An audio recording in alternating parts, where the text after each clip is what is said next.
बड़ा मन कर छै रानी करे के भेंट। अब कॉलेज सवेरे हम करब वेट।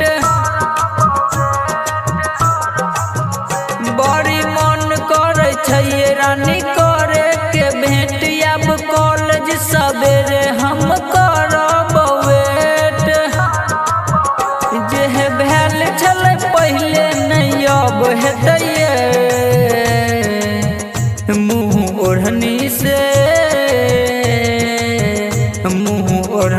से बांध के नहीं आब नहीं तो चिन्ह में दे रहते।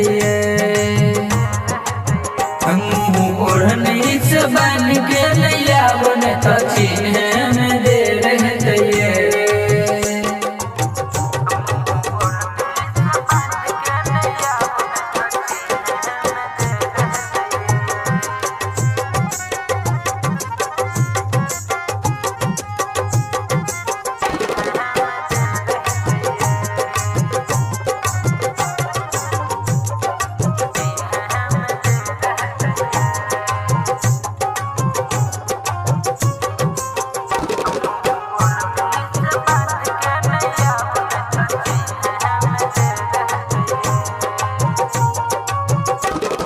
कपड़ा पहन ले पियर चटक रंग के।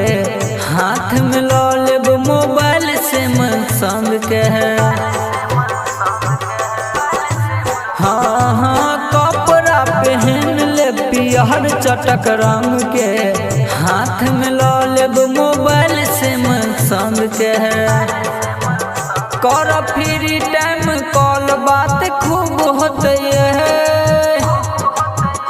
मुँह ओढ़नी से बांध के नहीं आब नहीं तो चिन्ह में दे रहते। मुँह ओढ़नी से बांध के नहीं आब नहीं तो चिन्ह में दे रहते। Presented by RLA Recording Studio।